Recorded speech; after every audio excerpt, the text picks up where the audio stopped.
नमस्कार दोस्तों, स्वागत है आपका हमारे चैनल में एजुकेशन फॉर नॉलेज में। आज के वीडियो में हम लोग देखेंगे एडुटेरिया करंट अफेयर, जो कि एक न्यू बुक है। इसमें राष्ट्रीय अंतर्राष्ट्रीय यानी national international current affair 1 year का दिया गया है, यानी वार्षिकी ईयरली करंट अफेयर है, जो कि अगस्त 2024 से लेकर जुलाई 2025 तक शामिल किया गया है। यह एक बहुत ही अच्छा बुक है। करंट अफेयर जो है आपका बहुत अच्छे से रिवीजन हो जाएगा और कवर भी हो जाएगा। तो आज का टॉपिक हम लोग देखेंगे वर्ष 2024-25 के विभिन्न ऑपरेशन। हाल ही में बहुत सारे गवर्नमेंट ऑफ इंडिया के द्वारा बहुत सारे ऑपरेशन चलाए गए हैं, जो कि एग्जामों में डायरेक्टली यहाँ से पूछा जाता है। तो ऐसे टॉपिक को, करंट अफेयर को, ऐसे टॉपिक को बार बार रिवीजन करने से चीज़ों को आज ये समराइज या रिमेंबर किया जा सकता है। तो 2024-25 में जितने भी अलग अलग ऑपरेशंस किए गए हैं भारत सरकार के द्वारा, अलग अलग इंस्टीट्यूशंस के द्वारा, तो उसको हम लोग देखेंगे इस वीडियो में। तो चलिए हम लोग स्टार्ट करते हैं। आज हमारा अध्याय नंबर चैप्टर नंबर 26 है। ये एडुटेरिया करंट अफेयर बुक है, जो कि आपको ये पढ़ना चाहिए। ये सारे एक बहुत ही अच्छा बुक है। इसमें इसके बाद हम लोग प्रैक्टिस सेट देखेंगे, एमसीक्यूज भी दिया गया, उसको भी कंप्लीट करेंगे। लेकिन जब तक हमारा थ्योरी कंप्लीट नहीं हो जाता तब तक उसको हम नहीं देखेंगे, यानी कि सबसे पहले हम लोग सारी थ्योरी को कंप्लीट करेंगे। यहाँ पे दिया गया पहला में, यहाँ पे ऑपरेशन का नाम है, ये कब शुरुआत किया गया वो देखेंगे और इसका उद्देश्य क्या था। जैसे में ऑपरेशन कालनेमी, ऑपरेशन कालनेमी जुलाई 2025 में शुरुआत किया गया। उत्तराखंड पुलिस द्वारा यह अभियान उन लोगों के खिलाफ चलाया जा रहा है जो साधु संतों का या धार्मिक वेशभूषा पहनकर लोगों को ठगने और धोखा देने का काम करते हैं। यानी कि सड़कों पर जो साधु के नाम पर, साधु संतों के नाम पर, या धार्मिक रिलीजियस के नाम पर उसका वेशभूषा धारण कर कर लोगों को ठगने और धोखा देने का काम करते थे, उन लोगों के खिलाफ झारखंड पुलिस का यह एक मूवमेंट है, यह चलाया गया। नाम है ऑपरेशन कालनेमी। बहुत ही अच्छा ऑपरेशन चलाया गया, एक अच्छा मूवमेंट है। इससे धार्मिक जो वेशभूषा पर लोगों को ठगा जाता था, ये बंद हो सकता है। इसी प्रकार से इसको पूरे भारत में लागू किया जाना चाहिए। ऑपरेशन शिवा, ऑपरेशन शिवा जुलाई 2025 में लॉन्च किया गया। दक्षिण कश्मीर हिमालय में 3880 मीटर की ऊंचाई पर स्थित अमरनाथ गुफा मंदिर तक जाने वाले तीर्थ यात्रा मार्ग की पूर्ण सुरक्षा प्रदान करने के लिए ऑपरेशन शिवा लॉन्च किया गया। यह बहुत ही इम्पॉर्टेंट है, क्योंकि आप जान सकते हैं कि हर साल यहाँ पे तीर्थ यात्रा निकाला जाता है। अमरनाथ यात्रा जिसे बोलते हैं, यह अमरनाथ गुफा मंदिर तक पहुंचने के लिए ये हर साल निकाला जाता है। ये दक्षिण कश्मीर के हिमालय, यानी कि दक्षिणी कश्मीर हिमालय में 3880 मीटर की ऊंचाई पर पहुंचने के लिए यहाँ सुरक्षा प्रदान किया जाएगा, इसलिए इसको लॉन्च किया गया है ऑपरेशन शिवा। नेक्स्ट ऑपरेशन हमारा जो है वो ऑपरेशन स्पाइडर वेव है। ऑपरेशन स्पाइडर वेव जून 2025 में लाया गया था। जून वाला स्पेशली आप जरूर याद रखेंगे, यहाँ से क्वेश्चन में पूछे जाएंगे।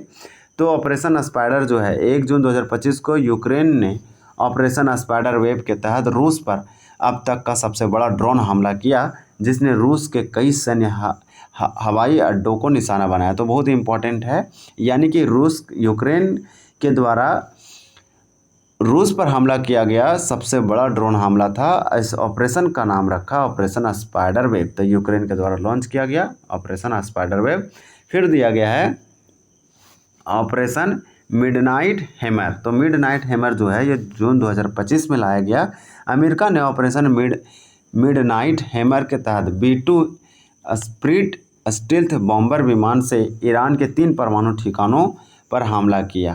तो ईरान के 3 परमाणु ठिकानों पर हमला किया अमेरिका, और जिस मिशन या जिस ऑपरेशन के तहत किया गया उस ऑपरेशन का नाम दिया गया ऑपरेशन मिडनाइट हैमर। बहुत इंपॉर्टेंट है, क्योंकि अमेरिका जो है से इजराइल को बहुत ज़्यादा फुल सपोर्ट करता है। तो इस प्रकार से ईरान के ऊपर ये हमला किया और ऑपरेशन का नाम रखा। ये बहुत इंपॉर्टेंट है। ईरान का कैपिटल तेहरान है। इसी प्रकार से नेक्स्ट क्वेश्चन हमारा है नेक्स्ट ऑपरेशन 2 प्रॉमिस 3। तो जून 2025 में लाया गया। इजराइल द्वारा ईरान के परमाणु तथा सैन्य ठिकानों पर हमला की प्रतिक्रिया के रूप में ईरान ने बड़े पैमाने पर मिसाइल और ड्रोन हमला किए। तो देखिए, ये जो है ऑपरेशन 2 प्रॉमिस 3, यह एक ईरान के द्वारा लॉन्च किया गया ऑपरेशन है। जून 2025 में किसके खिलाफ लॉन्च किया गया था? तो इजराइल द्वारा ईरान के परमाणु तथा सैन्य ठिकानों पर हमला की प्रतिक्रिया के रूप में ईरान देश के द्वारा ऑपरेशन 2 प्रॉमिस 3 लॉन्च किया गया। ऑपरेशन राइजिंग लायन, तो ऑपरेशन राइजिंग लायन जून 2025 में लॉन्च किया गया। इजराइल ने अपने सैन्य अभियान ऑपरेशन राइजिंग लायन के तहत ईरान के न्यूक्लियर साइट पर हमला किया। तो ये बहुत ही अच्छा दिया गया है कि इजराइल ने ईरान पर हमला करने के लिए, उसके सैन्य अभियानों को तहस नहस करने के लिए ऑपरेशन राइजिंग लायन लॉन्च किया इजराइल ने। किसके खिलाफ? तो ईरान के खिलाफ, उसके न्यूक्लियर साइट पर हमला करने के लिए। इसके बदले ने ईरान ने इजराइल पर जो हमला किया उस मिशन का नाम रखा गया operation true promise 3। Operation Sindhu 2025 में, जून 2025 में लॉन्च किया गया। ईरान इजराइल में बढ़ते तनाव के बीच भारत द्वारा ईरान में फंसे भारतीय छात्रों को वापस लाने के उद्देश्य से इस ऑपरेशन का लॉन्च किया गया। ऑपरेशन का नाम है ऑपरेशन सिंधु। तो सबसे ज़्यादा इंपॉर्टेंट ये हो गया कि गवर्नमेंट ऑफ इंडिया के द्वारा जितने भी नागरिक थे, इंडिया के सिटीजन्स थे, जो ईरान और इजराइल में गए थे और रहते थे और काम करते थे, ये पढ़ाई करते थे, उन छात्रों को वहाँ से निकालने के लिए, भारतीय छात्रों को वापस लाने के उद्देश्य से भारत सरकार के द्वारा ऑपरेशन सिंधु चलाया गया। ऑपरेशन केलर, जो कि केलर जो है मई 2025 में लॉन्च किया गया। ऑपरेशन केलर ऑपरेशन सिंदूर के बाद भारतीय सेना द्वारा जम्मू कश्मीर के शोपिया जिले में शुरू किया गया और यह ऑपरेशन मुख्य उद्देश्य लश्कर ए तैयबा के आतंकवादियों को सर्च करके ख़त्म करना और क्षेत्र में शांति स्थापित करना नाम है ऑपरेशन केलर। यह ऑपरेशन सिंदूर के बाद आया। यह कहाँ लॉन्च किया गया? तो जम्मू कश्मीर में किया गया भारतीय सेना के द्वारा। ऑपरेशन सिंदूर बहुत चर्चित में था। ये आप जितना स्टार लगा सकते हैं, जितना इंपॉर्टेंट बोल सकते हैं, कम है। तो ऑपरेशन सिंदूर मई 2025 में लॉन्च किया गया। 22 अप्रैल को हुए पहलगाम आतंकी हमले के विरोध में भारत सरकार के द्वारा 7 मई 2025 को पाकिस्तान के विभिन्न आतंकी ठिकानों पर हवाई हमले किए गए और इसी आतंकी ठिकानों को हम ध्वस्त नहस करने के लिए, इसके हवाई हमले करने के लिए भारत सरकार ने 7 मई 2025 को किया पाकिस्तान के खिलाफ।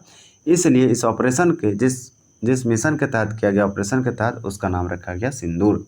ऑपरेशन शील्ड तो पहलगाम आतंकियों के विरोध में किया गया। ऑपरेशन शील्ड मई 2025 में 31 मई 2025 को भारत सरकार ऑपरेशन शील्ड के तहत पाकिस्तान सीमा से सटे राज्यों में नागरिक सुरक्षा प्रदान करने के लिए मॉक ड्रिल का आयोजन किया।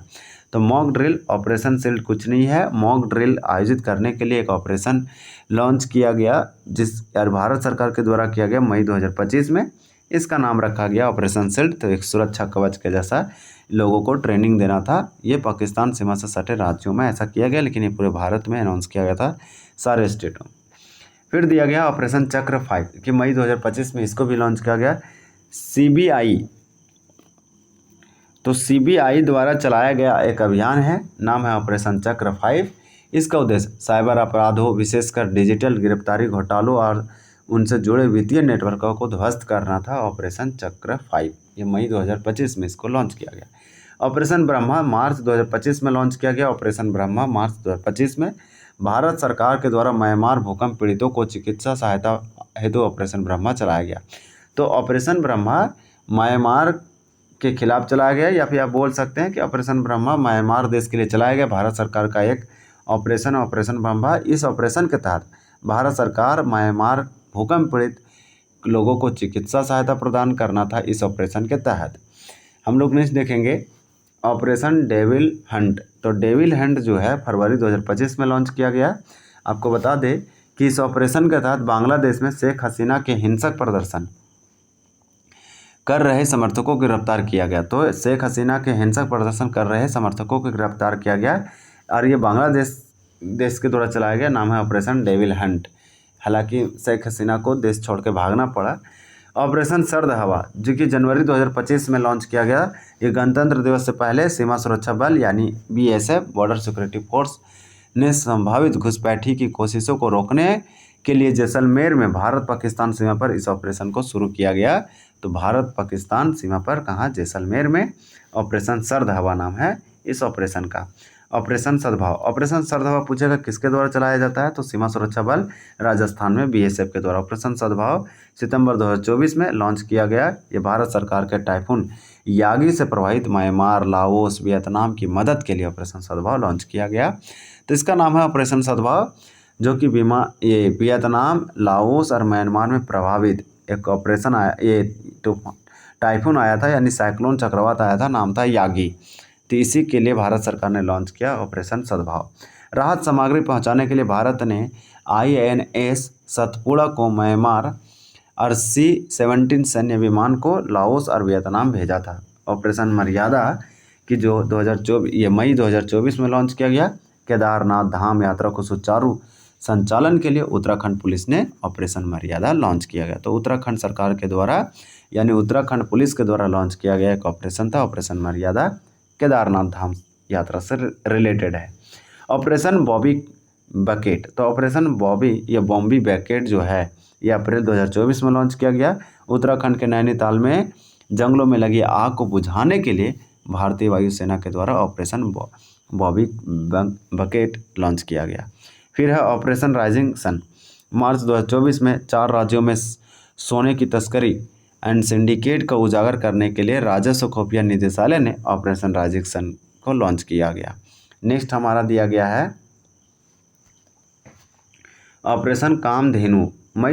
मार्च 2024 में लॉन्च किया गया। मवेशी तस्करी की समस्या पर अंकुश लगाने के लिए जम्मू कश्मीर पुलिस द्वारा ऑपरेशन कामधेनु शुरू किया गया। नेक्स्ट हमारा ऑपरेशन है ऑपरेशन इंद्रावती। मार्च 2025 में लॉन्च किया गया। हैती में फंसे भारतीयों को निकालने के लिए भारत सरकार द्वारा ऑपरेशन इंद्रावती को लॉन्च किया गया, इसलिए इसका नाम पड़ा ऑपरेशन इंद्रावती। भारत सरकार के द्वारा ये ऑपरेशन को चलाया गया। हैती में जितने भी भारतीय नागरिक थे उनको बचाने के लिए, उनको निकालने के लिए, उस देश से हटाने के लिए चलाया गया ऑपरेशन इंद्रावती या इंद्रवती। इसी प्रकार से हमारा है ऑपरेशन संकल्प, जो कि दिसंबर 2023 में लॉन्च किया गया। यह भारतीय सेना की समुद्री सुरक्षा अभियान है, जिसके तहत हाल ही में हिंद महासागर में फंसे 23 पाकिस्तानी सेना समेत अन्य देश के नागरिकों को समुद्री डाकुओं से बचाया। तो 23 पाकिस्तानी समेत अन्य देश के नागरिकों को डाकुओं ने गिरफ्तार किया था, पकड़ लिया था, हाईजैक किया था, जिससे बचाने के लिए यहाँ पे भारतीय नौसेना के द्वारा एक समुद्री सुरक्षा अभियान चलाया गया, जिसका नाम रखा गया ऑपरेशन संकल्प दिसंबर 2023 में। ऑपरेशन अजय, आप जानते हैं ऑपरेशन अजय बहुत फेमस था, अक्टूबर 2023 में लाया गया। ये इजराइल हमास संघर्ष क्षेत्र में भारतीय नागरिकों को सुरक्षित भारत लाने के लिए भारत सरकार के द्वारा चलाया गया ऑपरेशन है, नाम है ऑपरेशन अजय। ऑपरेशन करुणा, मई 2023 में म्यांमार में चक्रवात मोर्चा से प्रभावित लोगों को मदद के लिए भारत सरकार ने यहाँ पे लॉन्च किया गया ऑपरेशन करुणा। इसी प्रकार से ऑपरेशन कावेरी अप्रैल 2023 में लॉन्च किया गया। सूडान में चल रहे गृह युद्ध के कारण फंसे भारतीय नागरिकों को निकालने के लिए भारत द्वारा ऑपरेशन कावेरी को शुरुआत किया गया, नाम है ऑपरेशन कावेरी। INS सुमेधु के द्वारा इतना व्यक्ति को भारत लाया गया, 3862 लोग थे। ऑपरेशन दोस्त फरवरी 2023 में आया था। तुर्की और सीरिया में आए भूकंप से प्रभावित लोगों को मदद के लिए भारत सरकार का एक अभियान है। तो इस प्रकार से इस वीडियो में हम लोग देखें 2024-25 या बोल सकते हैं कि 2023, 24-25 में जितने भी प्रमुख ऑपरेशन किए गए हैं अलग अलग चीज़ों के लिए भारत सरकार या फिर अलग अलग देशों के द्वारा, वो हम लोग देखें। ये सारे एग्जामों के लिए इंपॉर्टेंट है। यहाँ से क्वेश्चन पूछा जाएगा, आप चीज़ों को समझ के रखेंगे, देख के रखेंगे, तो आपके जो है सर मार्क्स गलत नहीं होंगे और आंसर जो है क्वेश्चन गलत नहीं होगा तो मार्क्स नहीं कटेगा। हमारा नेक्स्ट टॉपिक है इस चैप्टर नंबर यानी कि लेसन पार्ट नंबर 27 है। इसको अगले वीडियो में देखेंगे, वर्ष 2024-25 के प्रमुख सैन्य अभ्यास। तो जितने भी एक्सरसाइज होता है यानी कि सैन्य मिलिट्री एक्सरसाइज जितने भी होते हैं उसको भी हम लोग देखेंगे। यह भी एक इम्पॉर्टेंट पॉइंट है, तो इस बुक में दिया गया है, हम लोग ये देखें। इसमें आपको बता देते हैं कि मेनली आपको कौन कौन सा याद रखना है जो ज़्यादा इंपॉर्टेंट था। जैसे में ऑपरेशन शिवा अमरनाथ यात्रा के लिए था, एक इम्पॉर्टेंट था। इसी प्रकार से प्रोमिस 2 यह ईरान के द्वारा लॉन्च किया गया इजराइल के खिलाफ उसके बदला लेने के लिए, जबकि राइजिंग लायन इजराइल किया था। पहले इजराइल अटैक किया ईरान पर, तो राइजिंग लायन के द्वारा, उसके बाद ईरान किया इजराइल के ऊपर प्रोमिस 3 के तहत। तो ये वाला आप ज़रूर याद रखें, ये 2 वाला। इसी प्रकार से जो आपको याद रखना ऑपरेशन सिंधु ज़रूर याद रखना है। ऑपरेशन सिंधु इजराइल और ईरान के बीच फंसे भारतीयों को निकालने के लिए किया गया था। इसी प्रकार से ऑपरेशन सिंदूर जरूर याद रखें। और मॉक ड्रिल के लिए सेल लॉन्च किया गया था, ये आप याद रख सकते हैं। ऑपरेशन ब्रह्मा याद रखें। तो जो हम आपको सर्कल कर दे रहे हैं वो बहुत इंपॉर्टेंट है। ऑपरेशन ब्रह्मा इंपॉर्टेंट है, ऑपरेशन सिंदूर इंपॉर्टेंट है। ये वाला ज़्यादा न्यूज में था क्योंकि 2 देशों के बीच में वार की बात है। इसी प्रकार से ऑपरेशन सद्भाव भी याद रख सकते हैं कि म्यांमार, लाओस और वियतनाम के चलाया गया था, वहाँ पे टाइफून यागी से प्रभावित लोगों के लिए। और ऑपरेशन ब्रह्मा जो है से म्यांमार में भूकंप पीड़ितों की चिकित्सा सहायता के लिए लॉन्च किया गया था। ऑपरेशन सिंदूर आप जानते हैं, यह एक आतंकी ठिकानों को किल करने के लिए चलाया गया था। इसी प्रकार से इसमें कुछ ऑपरेशन जैसे ऑपरेशन दोस्त याद रखें, ऑपरेशन कावेरी, ऑपरेशन अजय और ऑपरेशन इंद्रावती, इतना कम से कम ज़रूर आप याद रखें। तो यह वीडियो आपको बहुत ही हेल्पफुल हुआ होगा। अगर आपको यहाँ से कुछ सीखने को मिला है, जानकारी मिला है, यह वीडियो अगर आपको अच्छा लगा है तो हमारे चैनल को सब्सक्राइब करें, बेल आइकन दबाएं ताकि नोटिफिकेशन आपको मिल सके। लाइक करें, कमेंट करें, कमेंट में सजेशन ज़रूर दें। आपको जैसा भी लगता है, जिस प्रकार से इसमें करेक्शन या आप चाहते हैं कि सुधार हो, वो आप ज़रूर कमेंट में बताएं और दोस्तों के साथ शेयर भी करें। Thank you for watching this video में। धन्यवाद, मिलते हैं अगली वीडियो में।